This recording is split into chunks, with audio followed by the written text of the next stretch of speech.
नमस्कार दोस्तों, आशा करता हूँ कि आप सभी लोग स्वस्थ होंगे। और मैं आपको ट्राइबल की लिस्ट के बारे में और अपने सिलेक्शन ना होने के बारे में इसके पहले वाले वीडियो में ऑलरेडी बता चुका हूँ। इस वीडियो में मैं आपको बताने वाला हूँ कि जो ट्राइबल विभाग की लिस्ट आई है, अगर आप में से जिसने भी देखी होगी, तो पहली बात तो इसमें अपना नाम, रैंक ये आदि ढूंढना बड़ा ही टेढ़ी खीर है। मतलब इस लिस्ट में ना तो कहीं पर ये बताया कि यह किस सब्जेक्ट की लिस्ट है, कहीं पर भी आपको यह नहीं बताया गया कि किस सब्जेक्ट की लिस्ट है।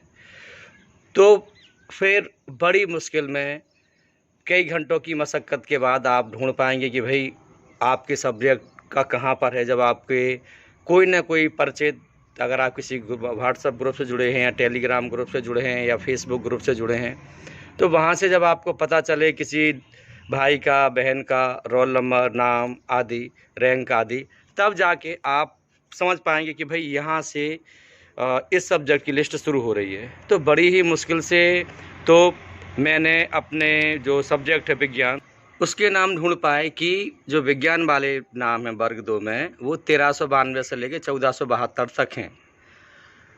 वहाँ ढूंढा, वहाँ ढूंढने के बाद भी पहले तो कुछ समझ में आया नहीं, अपना नाम तो देखा नहीं। 344 के बाद मैंने बताया था आपको, सीधा का सीधा 366 आ गया, मतलब 22 लोग गायब।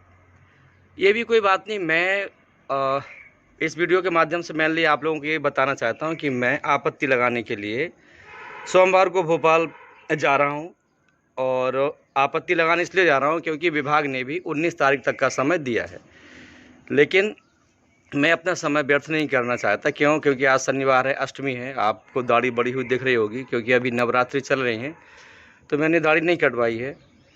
और संडे को रामनवमी है, तो 2 दिन की छुट्टी बच्चों की होगी। इससे अच्छा है कि 1 दिन की और छुट्टी करके मैं भोपाल चला जाऊं और अपनी आपत्ति लगाऊं।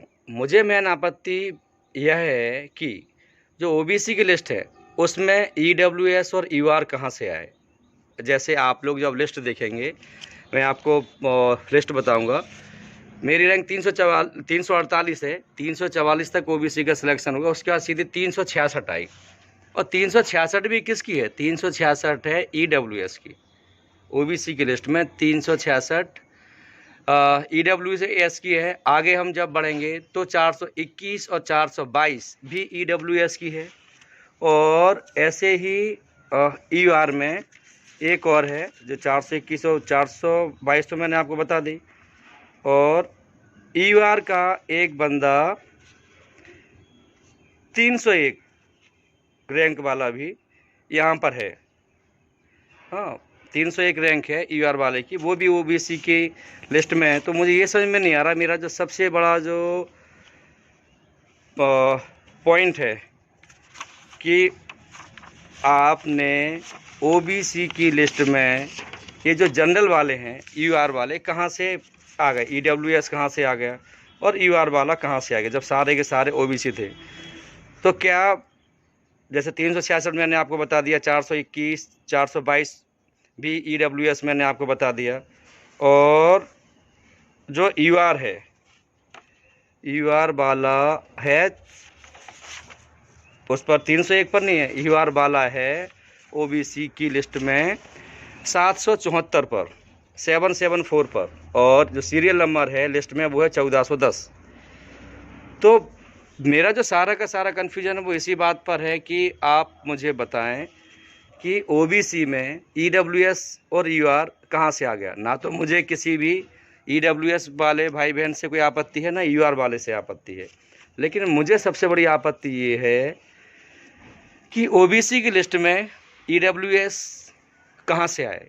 और एक नहीं है, 3 है ईडब्ल्यूएस, 3 ईडब्ल्यूएस है और 1 यूआर है। एक ये विसंगति जो मुझे अपने स्तर पर मिली। दूसरी यह है कि आप सबको पता है कि मेरी रैंक है 448, कंसोलिडेटेड रैंक मेरी 448 है। आप यह देखिए कि 448 वाला बाहर है, जबकि ओबीसी में लास्ट सिलेक्शन 2005 तक हुआ है। मतलब 448 को गोली मारो, 2005 रैंक तक का सिलेक्शन ओबीसी में हुआ है। मान लिया कि ये लोग अन्य कैटेगरी में होंगे, जैसे मान लो कोई विकलांग होगा, कोई कुछ होगा, ठीक है, मैंने ये भी मान लिया। लेकिन आप मुझे बताएं कि 344 के बाद 344 के बाद कहाँ तक कि आप, मैं देख रहा हूँ 593, यहाँ तक एक भी लड़का नहीं है, सारी लड़कियाँ हैं, पूरी लड़कियाँ हैं। और ऐसा नहीं है सारी सीरियल से है, नहीं, सारी सीरियल से नहीं है। 344 के बाद 386, 388, 417, 435, 446, 463, 485, 505, 506, 519, 548, 564, 593, ये सारे के सारे ओबीसी के हैं। और हालांकि ये ओबीसी के जो मैंने आपको बताए, और ओबीसी की सारी फीमेल्स हैं। तो मुझे ये समझ में नहीं आ रहा कि क्या ओबीसी का एक भी लड़का यहाँ पर नहीं होगा, सारी लड़कियाँ हैं। तो मैं अपनी आपत्ति दर्ज कराने के लिए भोपाल जा रहा हूँ, और जो भी भाई बहन जिनको लगता है कि लिस्ट में कहीं ना कहीं गड़बड़ी हुई है, तो आप लोग भी अपनी आपत्तियाँ 19 तारीख तक लगा दें, क्योंकि आपने इतने सालों तक मेहनत की है, पढ़ाई की है और अच्छी रैंक भी लाए हैं, और उसके बाद अगर किसी अन्य के कारण आपका जॉब, आपकी नौकरी आपके हाथ से चली जाए, तो ये बहुत ही गलत होगा। तो दोस्तों, यही मुझे बताना था। आप लिस्ट को अच्छी तरह देखें अपने सब्जेक्ट के बारे में, क्योंकि ये तो मैंने साइंस की बताई, सोशल साइंस की मुझे नहीं है पता, मैं क्यों आपसे झूठ बोलूँ। तो आपको ढूंढना पड़ेगा लिस्ट में कि कहाँ क्या है, और कमियाँ जैसे मैंने इसमें बता दी कि ओबीसी की लिस्ट में ईडब्ल्यूएस भी है। यार ईडब्ल्यूएस का तो भाई जितना मेरे पास नॉलेज है, ईडब्ल्यूएस मेनली यूआर वालों को मिलता है, ओबीसी वालों को तो मिलता ही नहीं है। तो 3 ईडब्ल्यूएस मैं आपको बता चुका हूँ, और एक यूआर भी बता चुका हूँ। रैंक भी मैंने आपको बता दी, एक तो 366 हो गई, 421, 422 हो गई, और एक वो कौन सी है 774। ये ओबीसी की लिस्ट में कैसे आए?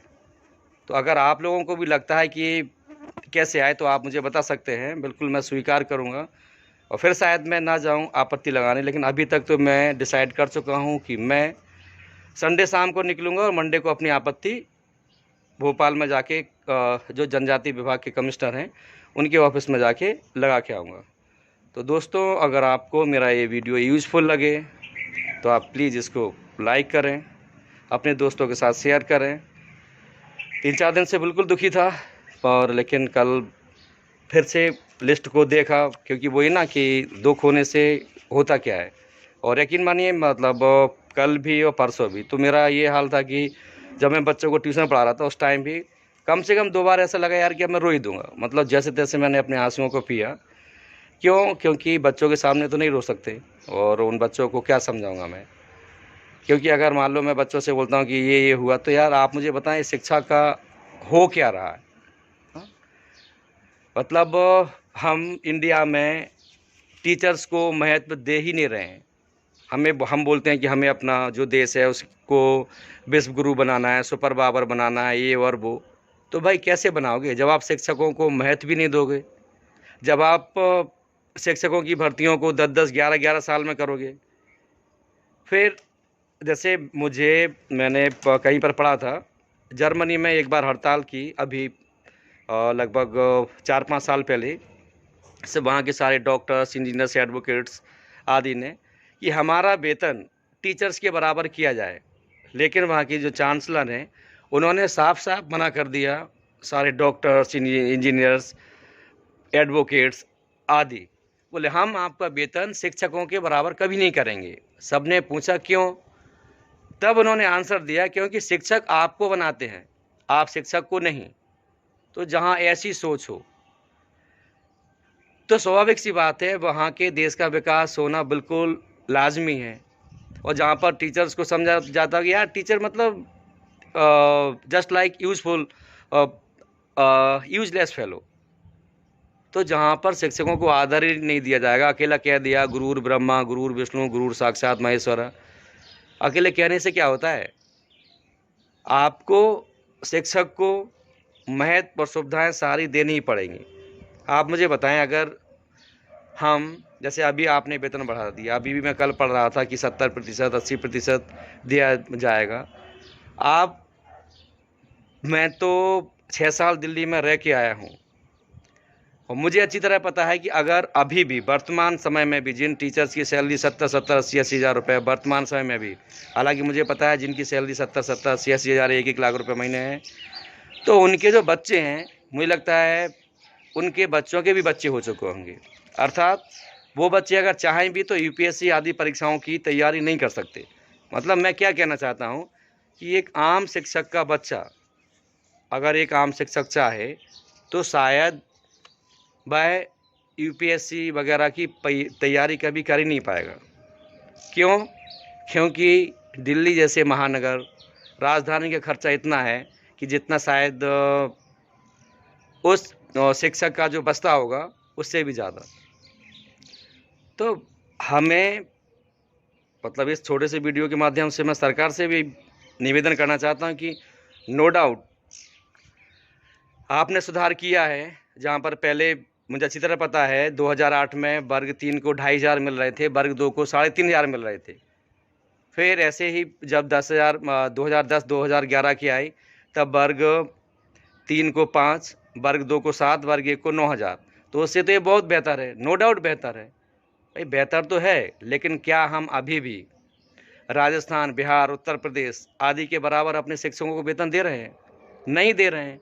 और उस पर भी यह है कि अकेला पेपर देना शिक्षक का या विद्यार्थी का काम नहीं बचा है। पहले पेपर दो, हड़ताल करो, आंदोलन करो, तब जाके सरकार जागेगी और तब जाके उन्हें जॉब देगी।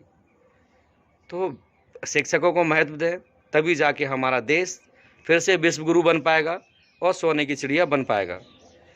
तो दोस्तों, अगर आपको मेरा वीडियो पसंद आया तो प्लीज़ इसको लाइक करें, शेयर करें और सब्सक्राइब करें, ताकि मैं आपको और भी उपयोगी जानकारी इस चैनल के माध्यम से दे सकूं। जय हिंद, जय भारत, खुश रहिए।